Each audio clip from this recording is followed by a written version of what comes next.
Okay. Okay. Wait, let's you Make sure. What? gonna pray real quick? Yeah, sure. So, Heavenly Father, Lord, I thank you for Josh. I thank you for his just his desire to do what you are calling him to do. And I pray that, Father, you would lead him and guide him in each interview. And that, Lord, you'd just be with this interview right now, Lord. That your word would be seen, that your goodness would be seen. And that, Father, your Spirit would just flow unabashedly through us, Lord. Lead us and guide us to which direction you want this conversation to go. And even as I was preparing on this, you were consistently saying, I've got this. And so, Lord, we trust you in that.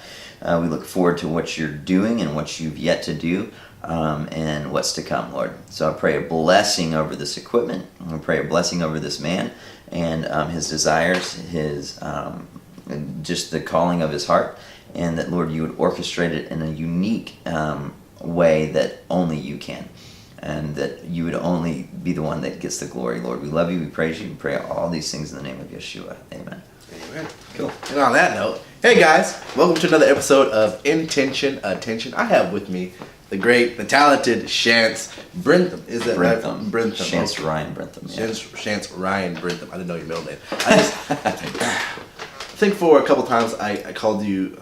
I think in my phone I had you as like it auto corrected. It said Brentham or some Brandon Thumb, something weird. It auto corrected, and I was like, I don't think that's actually it. So I actually went back at Facebook and I was like, oh, Brentham, it's a Brentham. Yeah. But Shance, let's see, how long have we known each other for? It's 2015. Okay, so it's been a little bit. It's been a little bit, man. It feels like it was a lot longer than that. Yeah. But just time has been going by and things have happened and you've been busy and just had a lot of projects going on. Mm-hmm.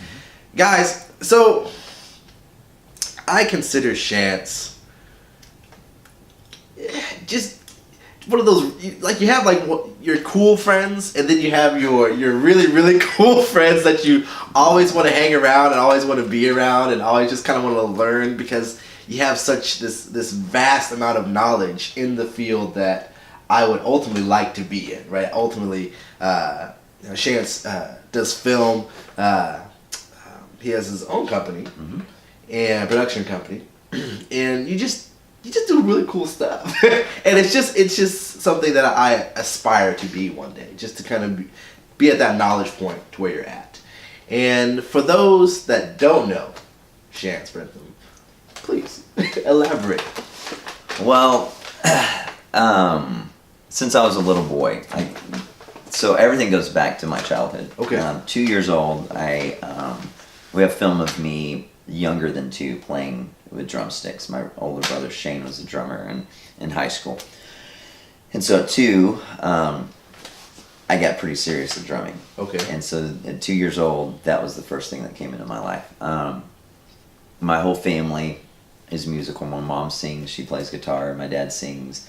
My brother Sean plays guitar, harmonica, sings. My brother Shane played keyboards and drums. And so I had this musical influence at an early age. And then when I was 5 years old, my parents always watched good films. And I remember being 5. So one of my brothers, I have 2 handicapped brothers. I'll just go down the list of my brothers. Sure. So there's Shane, Sean, Shandon, Shance, and Shay. That's all 5 of us. And so Shane was the drummer. He's the oldest one. He's 18 years older than me. Sean is 9 years older than me. He's my actor brother. And then Shandon is my deaf brother. My parents adopted him right before I was born. And he's deaf, so sign language is my first language. Oh. And then my little brother Shay was adopted, and he has brain damage. He was an abused child, and my parents adopted him. So Sean, let me go back. Shandon, my deaf brother, and I would always watch Charlie Chaplin films because it wasn't really good telecaption back then, and so we would watch these silent films, and they were funny, and we could both enjoy them. And I remember at 5 years old looking at Charlie Chaplin do his work, and it was a comedy. And I remember sitting in the beanbag in front of Shandon, and I just started crying. And it was at 5 years old, I realized the beauty of his art, and I realized the beauty of what he did. And I went, I want to do that. And so my second oldest brother, Sean, was an actor, and introduced me to great film, great music, and that he was my idol as a kid. I aspired to be like my older brother, Sean, and he still do. I look at him as a father and the way he raises his kids and go, I want to be that dad. Yeah. He's a theater teacher at Irving High School. So Sean introduced me to great film. My parents introduced me to great film. So film, music, and acting. The film thing was more of an acting thing for me at first. And then, I guess in high school, I really started looking at directors like Martin Scorsese and Charlie Chaplin, of course. I studied all of his stuff. Alan Parker. Just these 70s great, iconic directors. Sidney Pollack and stuff that names that you're probably like, who? But I started studying these guys and going like, okay, they're telling these stories, intense stories, some of stories that matter, some that don't, but are funny, and I just wanted to do that. So theater was my background. I always loved theater. I always would go to musical theater with my mom, with my brother. And my brother would be in shows and I'd watch. And just the presence of an actor commanding a stage was important. So going through all of my life, it was theater and music. And even so much so that when I did a priority list, when a girl wanted to date me in high school, she'd be like, I like you. And I'd be like, okay, here's a priority list. This is where you fall. And it would literally be this. It would say, music and theater in no particular order. God, so God was third. Yeah. My family, my friends, my motorcycle, and anything else that I have, and then you. And I only say that list is because that even at a young age, these things that I knew were from the Lord became idols. And they became, in my infantile mind, it was, God's giving me this, so it's important, so I'm going to be so hardcore about it that, I'm going to put it before Him. So that, as I grew and I started doing worship and I became a believer, I really looked at that as, okay, I had a messed up view of that. And so I went through my life as went through school, did high school. I was in theater, marching band, jazz band, technical theater, show choir. It was the arts. It was pretty much a conservatory in my own world. And went to college on a full music and theater scholarship, dropped out of college to do music full time, and for 10 years toured around the nation as a musician. And got tired of touring about 2 years in and said, okay, I'm going to work locally. 10 years after high school, I went back to the stage as an actor. Spent about 5-6 years as a professional actor. And in that process, I started developing film ideas and saying, you know what, I'm not going to work for people. I want to do my own stuff. But again, that idea can become an idol, and you can always put it before the Lord. And so, I guess it was 2015. I had toured as a musician. I was an equity actor. I was working, like people got to the point where people would just call and say, hey, doing the show, would love for you to do it. You don't even have to audition. And I would turn stuff down. I spent most of my career turning stuff down because I didn't want to always be working for other people. Did a film. Took me a long time to do a film, and did it on my own. I had a very independent maverick mindset about doing it, and really kind of lost myself in that piece. But the whole time, I knew that I was doing what I was supposed to be doing, but I wasn't necessarily seeing the fruits of that, if that makes sense. Mm-hmm. And anyway, went through that, 2015. I went through Kairos at my church and talked a lot about soul ties, a lot about inner vowels. And I just looked at my life as an artist and said, my whole life has been a soul tie. I've had soul ties with drums because my older brother played drums. I had soul ties with film because my mom, my brother Sean, and my dad, their influence. And so when I would see a film, I would go, oh, I remember as a little boy sitting at home watching this with mom or with dad or with my brother. With theater because my brother Sean. And with certain types of music because my brother Sean. So everything had this soul tie and this, I'm very sentimental to begin with, but it was this unhealthy sentimental, if that makes sense. And I realized that the things that were good weren't good because it was unhealthy. It was like an unhealthy relationship. Yeah. That makes sense. So in 2015, I mean, people always say what you just said about me, or they think that about me. You're that guy. You're that artist. You're that person that I want to hang out with. You're doing what you want to do. 2015, I dropped it all, and I said, God, like, I'm tired of this vicious cycle of running to you and then seeing something that you're calling me to do and running towards that and then coming back. And God's a loving God. He's a good father. But I think it was that process of going like, okay, this is unhealthy. This is not what I feel like I want to be. And what I'm doing is not bad. I was playing in the church. I was doing a lot of that stuff, but I was playing Jesus as an actor, like good things, right? But I had lost my own identity in those things. I would define myself by those things. So I defined myself as an artist instead of a child of God. Does that make sense? Yeah. And so that's interesting too, because like you were saying, and I think a lot of people have a confusion about this. Nothing that you were doing was bad. Right. It's not like you were out in the back of the church smoking pot or or just into drugs or anything unsavory like that. You were doing something that you thought, or that you knew rather, that God was calling you to do. So you just went for it 110%.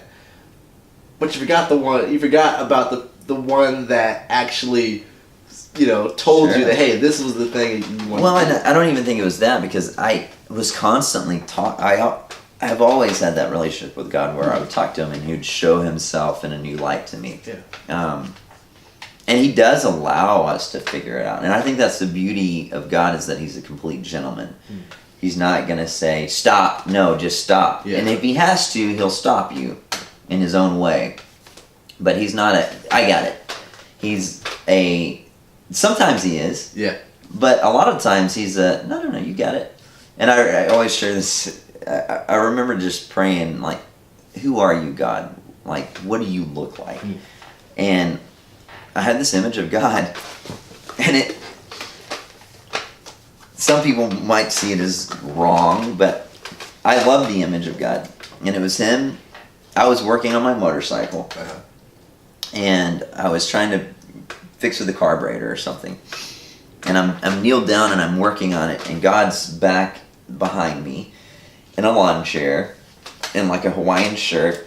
He might have even had a beer or a root beer in his like koozie. Yeah. I don't know what was in the koozie, but he was just sitting there and he was just like not like the God that you expect, but he was just very laid back, And I was like, okay, I can't get this screw. I don't know how to fix this. And I kept looking back at him, and he kept going, you got it. You got it. And I'm like, and I got to the point where in this dream that I had, that I was like on the verge of crying. Like, no, I don't have it, God, I can't. And I'm wanting him to just step in and fix it, but he doesn't. He steps behind me, and he kneels down like a good father. And he says, no, son, just change your perspective. And I looked at it from a different angle, and I was like, oh, that's screwed. And I thought, that's the God that he is. Is, no, you've got it. You got it. You've got my son inside of you. You can figure this out. Mm-hmm. Okay. And then it gets to that point where eventually he would pick me up and say, son, I've got you. Let me fix it. Right. But he lets us make choices. He lets us figure it out sometimes, right? And I think that's the goodness of a father like that. Bill Johnson always says God will never let you have the blessing before you're ready for it, in so many words, because it'll kill you. And if you were to receive that blessing or that calling or that thing that you feel like God's preparing for you before due season, it will kill you. If he gives you a bunch of money before you're ready to handle it, it'll kill you. And I was thinking about that this morning, actually, as I was getting ready, and God was really sweet to give me the idea of a good father. That's what a good daddy is. A good dad doesn't give a 5-year-old a 250 or a 450 dirt bike that a dad can barely ride. He'll start him off on a little bicycle and then a little 50, and then he'll grow him up. Same thing with a gun. A good daddy doesn't give a little 5-year-old 12-gauge shotgun. He starts him off with a BB gun, and then maybe a 22, and then he moves it up a little bit, right? That's a good daddy. And so I think it's the same thing with the blessing. The blessing is the shotgun or the big motorcycle, but you're not ready for it. And I think God knows that in each of our lives. And so that's been, I think, the process of my life of, even though I'm doing what I feel like I'm called to do, that big blessing, that big outcome, that big idea, he's boot camp that's what it's all about. I saw a video of a general, I think it was a general, and he was giving a speech at some school, and he was talking about the importance of making a bed. Have you seen that video? I think, yes. And he says, in so many words, he's saying, everything I learned was from making a bed. Like, you learn how to, the thing that he took from boot camp and from the military was that, making a bed. Because when you make a bed in the morning, no matter how bad your day is, at the end of the day, you come back and at least your bed's made, right? Things are in order. You're not coming back to chaos. And so it's boot camp, right? So I think a lot of times our boot camp is, and I don't think physical age has nothing to do with spiritual age. That's another thing that the Lord gave me this morning. I think you can be 63 and still have a very infantile spirit at times. You hear pastors talk all the time about road rage. Like, I hear some of the best pastors, they're like, guys, I'm the pastor of this huge church, and yesterday this guy pulled out in front of me, and I wanted to give him something, and I wanted to pull him over, I got mad, and I'm like, okay, it's a day-to-day. And so I think it's a day-to-day waking up, figuring out what God's speaking to you and how he's speaking it to you. I don't know if any of that makes sense, but yeah, absolutely. Everybody's got their own blessing. It's cool hearing you talking about how that blessing, albeit not a curse, but if you're not ready for it, it can definitely hinder you in a lot of ways and really take you back to step one, right? Before you're not ready for it. And what this whole project is around is really showing people the first steps to receiving that blessing, to really being able to step out into what you are called to do or what you feel like you're called to do, right? But it all starts with learning. And from you, from a very, very young age, you put yourself in a position where everything aligned for what you are today. Right. You made that effort to say, hey, I'm gonna take theater. I'm gonna make sure I'm in musicians class and all these kind of things that surround what you're really passionate about. And I think that's awesome.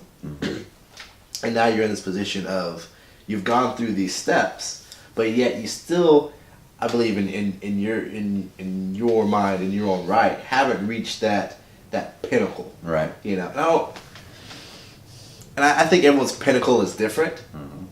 But even at the pinnacle, there's another pinnacle that you gotta get to. It's a never-ending climb. Yeah. And I think there's danger in that, though. I look at artists that... This is a good example. So, the arts have... It is about that pinnacle, or it's about that... those goals, right? So you have the Oscar, you have the Grammy, you have the Tony, you have these awards. The problem with that is if you never get it, that's where you're always aiming towards. But if you do get it, where do you go from an Oscar? Another Oscar. And if you don't get it, it's just, you're constantly fighting for that one thing, right? And I remember it was 2013 maybe. I can't remember when he passed away. But when Robin Williams passed away. And it killed me because it was one of the first celebrities that passed away that I just was really heartbroken. Because I grew up watching Mork and Mindy. I bought a Jeep because in the opening segment of Mork and Mindy, he hangs upside down on the Jeep, you know, and as an actor, I've learned so much from him. He's always brought me joy. And I just remember the day that he passed away. I was just at my old office, and I was just sitting there, and I was just bawling my eyes out, and I thought, you know, what happened for this to happen? He's such a happy man, it seemed. And I ended up watching YouTube videos, and he was on Inside the Actor Studio. And he was talking about winning the Oscar. And in that one little bit, and of course it's typical Robin Williams personality where he can't sit down. He's acting everything out, and he's talking about the first year being nominated and not getting it, and then the second year being nominated and getting it and everything slowing down. And then, but this is what hit me. He said, you know, and then the next week it's like, hey, congratulations. And then, you know, a month later it's like, oh yeah. And then 3 months later it's like, Mork? And so, if that's your goal, if something is your goal, it's dangerous. If that thing, because that thing will always fail you. That film, that idea, that piece of art is always going to fail you. That person, your wife, your dad, your mom, is always going to fail you. And so it's rooting yourself in, I am a child of God. That is my purpose. And I'm so bad. I should have this memorized by now because it's my favorite verse. So 1 Thessalonians 5:16 through 18 is like my favorite verse. And I think if we live by this verse, if all believers live by this verse, I think we'll be that light that we need to be to the world. I think Jesus probably lived by this, and that's why people want to be around him. It says, always be joyful, never stop praying, be thankful in all circumstances, for this is God's will for you who belong to Christ Jesus. And it's the idea that we always ask God, you know, what's your will for my life? What's God's will for my life? What's his purpose? And I think that's it. I mean, I remember when I read that, it was that last part that really got me. This is God's will for you who belong to Christ Jesus. Always be joyful. Even when it's sad, be joyful. Even, find joy in every situation. Never stop praying. So be constantly petitioning the Lord. Constantly asking him. Knocking, you know, seeking, finding, going after the Lord. Be thankful in all circumstances. So, lose your job, be thankful. You're sick, be thankful.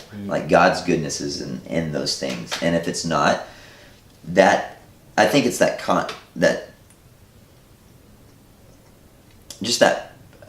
attitude towards life. If we approach those, I mean, think about it. If we're enemies, and I'm always joyful, Mm-hmm. and I'm always praying, and I'm always thankful in all circumstances, you're going to do one of two things. Either just, I can't stand being around this guy because it's this joy. Like, that's on you. Yeah, Sorry, yeah, man. right. Or you're going to conform to that.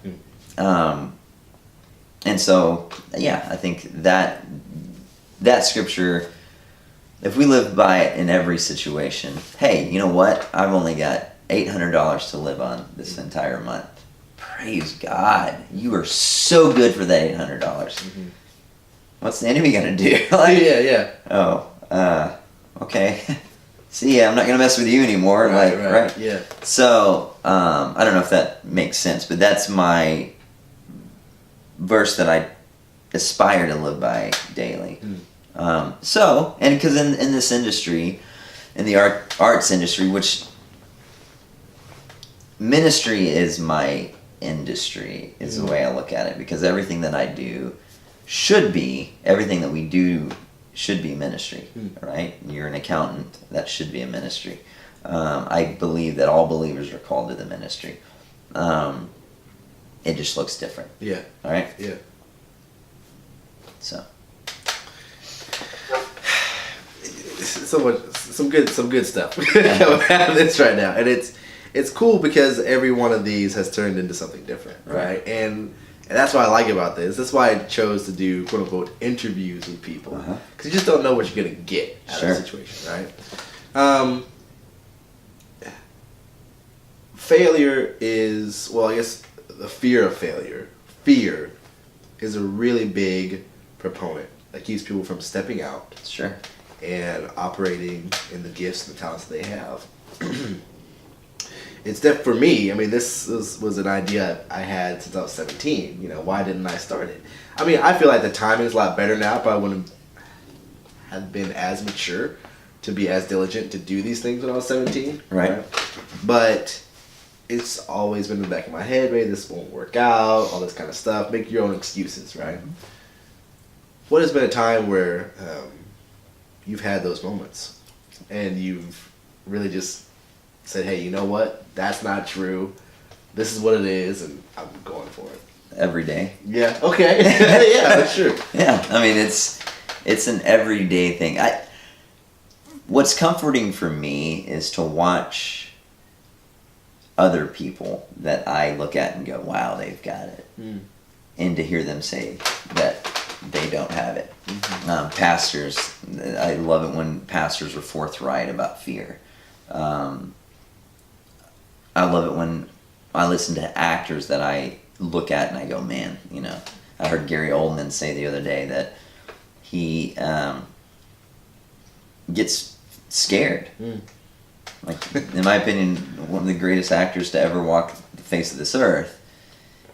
And there's moments in his career where he has been scared.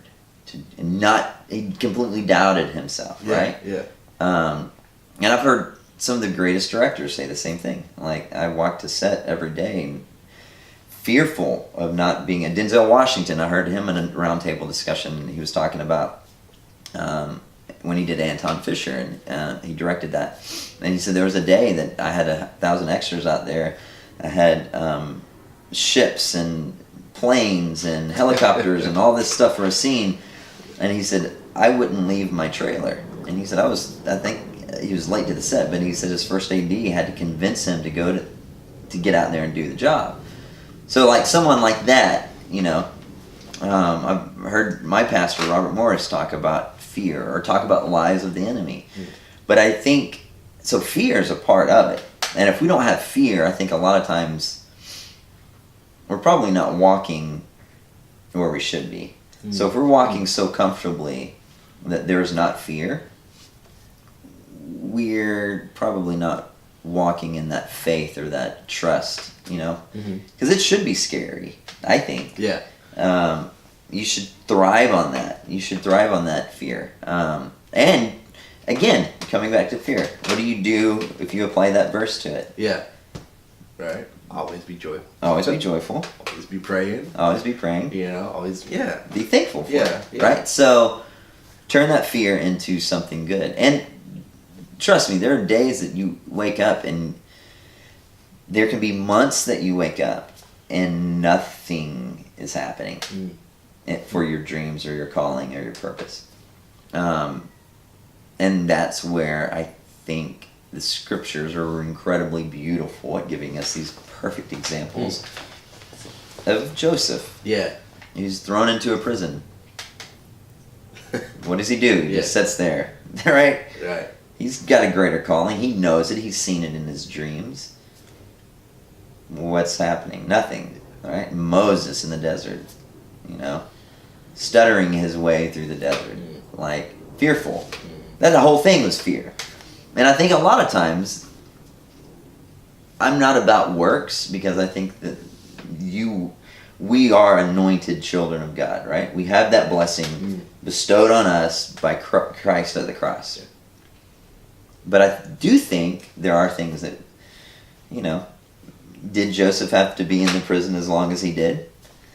Right? Yeah. Did Job have to suffer as long as he had to suffer? So I wonder, are there things that they could have done that would have lessened it? If Moses would have, kind of pulled his big boy britches up a little sooner? Yeah. Or did he need that time to prepare? But I think that, instead of sulking in those moments, if we're applying that verse, instead of sitting there and moping about the situation, which I do. I mean, I'm going to be honest. Yeah. The last few years, there have been moments of just like defeat. And it takes somebody close to you saying, you're an idiot. Like, look at what you do. Perfect example. A few months ago, I shared this with you before we started this interview, but I was going through a really dark, I just turned 40, and I'm like, God, this is all I've done, And I think there's for all of you people that like aspire to be like people, realize that they go through their own problems. I'm an unabashed worshiper when I play drums. I'm contracted at a church that I play full time at, and I am like, I don't care who's in the audience, I'm worshiping, right? Well, people look at that and they say, that guy's got it. They don't know that some of that unabashed worshiping is my petitioning. Me saying, God, really? Like, I'm tired of this. Yeah. I'm tired of this cycle. It's me literally screaming out to God, like, I need you. They see a guy that's got it. So there's a perception, I think, like even what you just said, you want to hang out with that person. I'm sure he's the life of the party. I'm sure he has tons of friends. Well, not necessarily. Yeah. This DVD collection is my life. Like that's my weekends. Yeah. Sitting there watching movies alone for so many years. Well, that started instilling these friends in me, or the Lord brought friends into my life that spoke life to me. That even if I don't see them all the time, we're constantly talking to each other and encouraging each other. And then there'll be a season that you don't get encouraged, or you kind of fall out of that contact, and you're like, hey, we need to reestablish this. But surrounding yourself with those people help you through those fearful moments, those lies from the enemy. And what I was dealing with a few months ago, it could have even been a few weeks ago, I was just like, I'm 40. I haven't done what I feel like I want to be a husband. I want to be a father. I know that's a calling that God has called to my life, and it's not happening. Somebody looked at me and they said, several people actually, said the same thing. They're like, look at your life. You might not make a lot of money, but you're doing what you want to do. Like, I'm stuck at this job that I don't like. Yeah. I don't have those dreams and aspirations, and I wish I had those dreams. And so you're always better off than somebody else. And I think that's something, when you do have that fear of stepping out, I think that's something you always look at of, this is my specific calling. This is where God's calling me. And I might be the only person for this job. So, Josh, you're the only person for this job. Yeah? Yeah. Well, like my dad always says, no one can make your money. Yeah. And to put that in I guess a more literal term. I mean, you in your unique situation are going to accomplish your unique goal. Right. You know, no one else is going to come and take that from you. No one else can do that. It's like you are a piece in this puzzle. And only you can fit in this piece. Sure. Right? And I'm glad you said, you know, fear is, you can look at fear one of two ways, right? It can be a healthy fear that kind of keeps you on that straight and narrow, right? Where you feel like, man, I'm stretching myself, and you're growing, and there's always those growing pains, and it's always scary to step into that. But not too long ago, I went to this acting class with Cody, and Caroline, my wife, was saying that, hey, he's talking about me. I'm one of those confident people whenever I go. Like, I don't seem nervous whenever I'm actually doing the acting class. You know, I can just go over my lines, just perform the scene, and then it's just boom, bam. And everyone's like, oh man, I'm really impressed with, you know, your acting ability and all this kind of stuff. But I'm freaked out. I am scared, you know, and it's just one of those things, though. For me, if it's scary, then I should be here. You know, not put myself in dangerous situations or anything like that. That's not what I'm saying. But for me, if it stretches you, you know, if it pulls you out of your comfort zone, if it's something that you don't feel completely confident in, that you're not completely comfortable in, that's good. And you should probably operate in those situations at least once a day, because it's something that is going to only make you better. Right. I feel like something that's going to be beneficial to you down the road. You know, definitely beneficial to you right now. So I'm glad that you said that. You know, it's not necessarily something that you should be avoiding.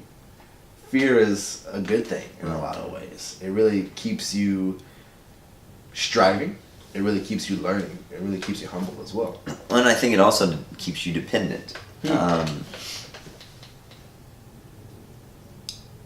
think there's a presence of the Father that's consistently there, and it's Holy Spirit. Yeah.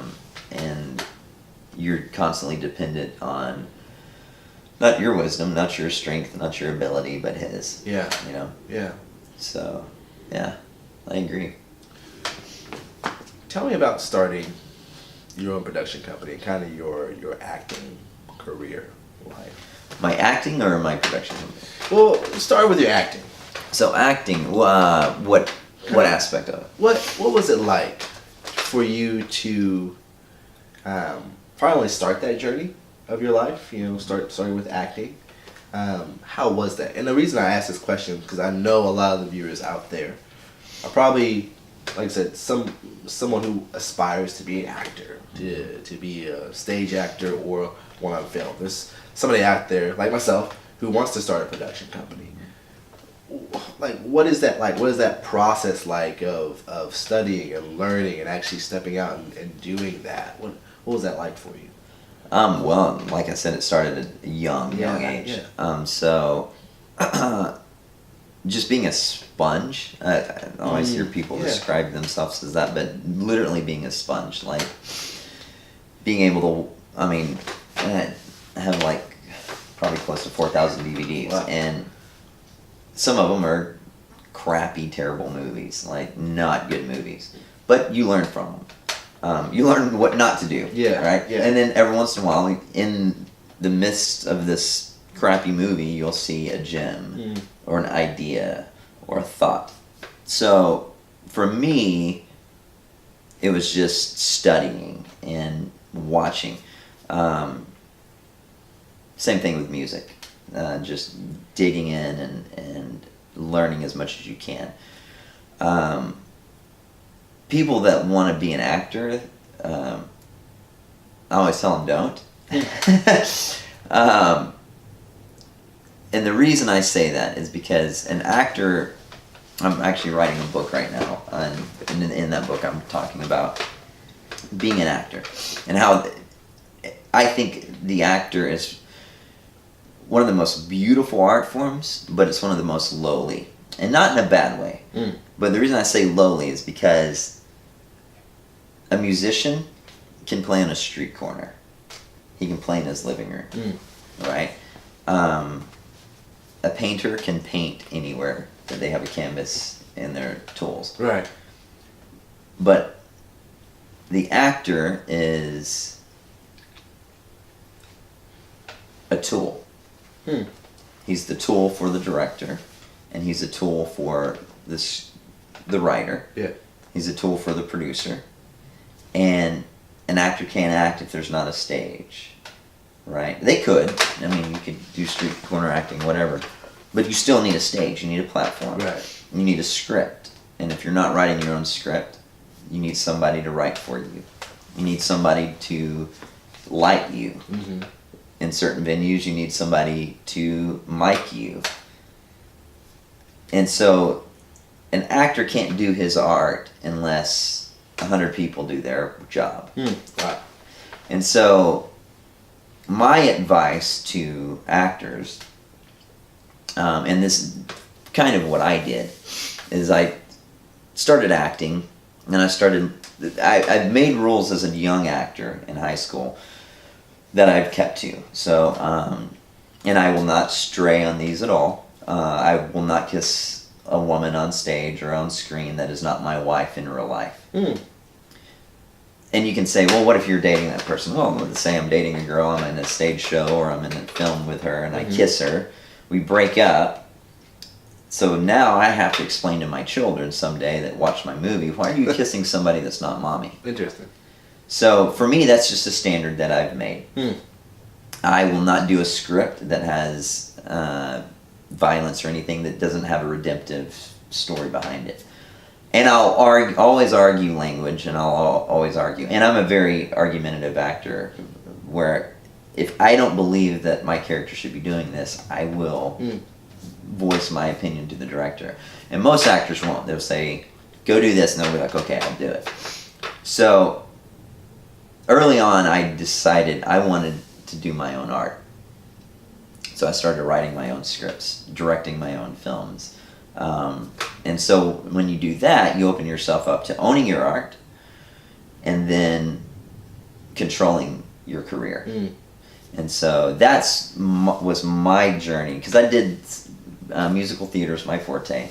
So I did musicals, and one of the things that I didn't, coming back to fear, is being fearful of losing your voice in a show, being fearful of those aspects of acting, especially stage acting. But if you want to act, I would say write down a list of things that you never want to do. I never want to do a movie that, promotes this. I never want to do this. And have your own business plan with yourself. Yeah. And the things you won't do, the things you will do. Why are you acting? Are you acting just to entertain? I think that's a terrible reason to do anything, right? Are you acting to entertain so you can bring joy to somebody's life? That's a beautiful thing, right? You're entertaining somebody to bring joy. Are you acting to become famous? Good luck. Yeah. I mean, the reality of it, good luck. Because it is some of the greatest stories I've ever heard are the most horrific stories. Hilary Swank, one of my favorite stories is apparently when she won the Oscar for Boys Don't Cry, the next week she had the flu. And her friend called in a prescription. I might be getting the story wrong, but the gist of it is there. She went to go pick up the prescription. It was like $70 or something, and she didn't have it. She started crying, and the pharmacist was like, wait a second, you're Hilary Swank. And right there was People magazine with her winning the Oscar for Best Actress. And she's like, yeah. And he's like, no, the Hilary Swank that just won the Oscar. Yeah. And you don't have the money to pay for this prescription? She's like, no, I don't. And what? And she's like, I didn't make a cent for that movie. So to win the highest award, but yet she wasn't making money for it. It's sad to me, right? beautiful because she's sacrificing for her art. So I think there's standards. If you want to be a husband or you want to be a wife, you want to be a mother, be very careful, because in the realms of acting on stage or on screen, if you don't have a director that has your best interests out, if they're not looking out for your best interests and they're only looking for the product, you're going to compromise your standards of life, and that's fact. So I think that would be the best thing, is just writing a list of the things that you don't want to do and that you do want to do, and just stick with those. And you know what? If people laugh at you, how awesome is that? That you stood up for something that you believe in. But yeah, study. Like, student of your craft. Yeah. And I know I've met a lot of actors, especially film actors, that they don't study. I mean, they look at a few people and they say, I want to be like that, and that's all they study. And they're very limited. My greatest acting lessons I've ever had were riding in the subway in New York and just watching people. Going to my family reunions and watching family members and emulating them, and like the way they stood and the way that, I'm a character physical actor. And so that's very much me. But yeah, I don't know if that answers your question. Well, it's deep, because like we're talking about, just being a student of your craft.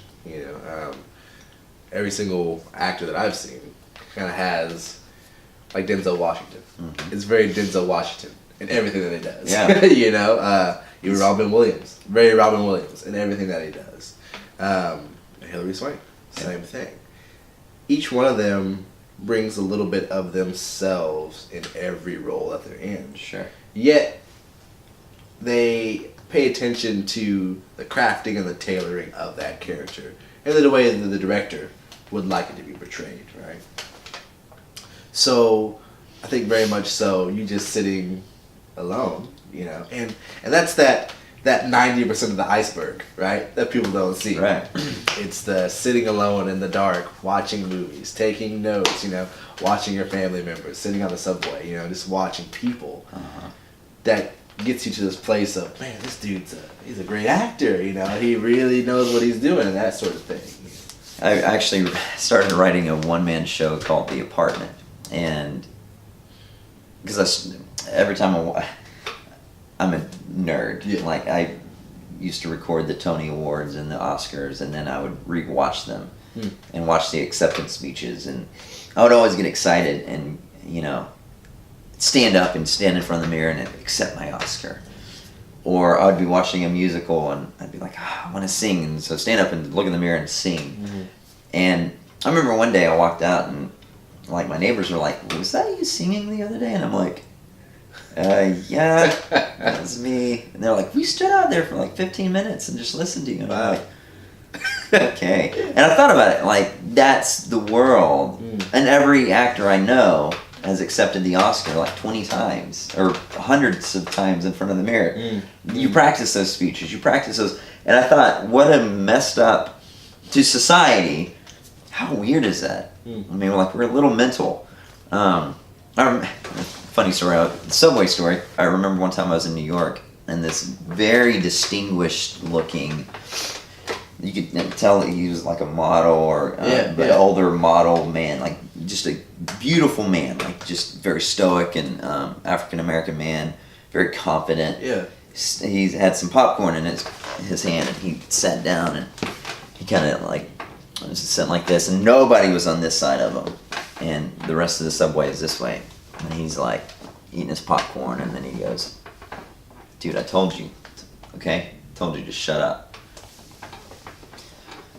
Okay, if you say it one more time, I'm gonna just shut your mouth. And I'm sitting there going, wait, this guy does not look crazy. Like, what is what is this? And then it dawned on me, he's probably an actor going through his monologue in his lines in his head.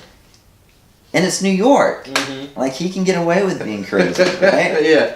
And it dawned on me all the times that I would visit my brother, or the times that I would visit my brother in New York, and he was an actor, and he'd be like, hey, Shance, I'm had to do an audition right now, and I usually just say my lines and people think I'm a schizo or whatever, but just act like I'm talking to you. And I was like, actors! Yeah. They're not crazy people. Right, They're just actors yes. doing their thing. Yeah. And you can get away with it. Like in Texas, they call, there's a guy, the cops, right? Yeah. But I love that idea that he's I was studying an actor act, but I was observing him as a normal person at the same time. It's kind of funny. Anyway. Well, Chance, I mean, I thank you, man, for taking time out of your busy schedule to hang out with us and chat with us and just kind of tell us a little bit about your life story. And guys, we're going to see Chance again. 100%. 110% we're going to see you again, because I feel like there's just so much value that you not only place on, well, really just about placing it on other people. And those are the kind of people that I want on the channel, you know, the ones that actually sincerely want to place value in other people.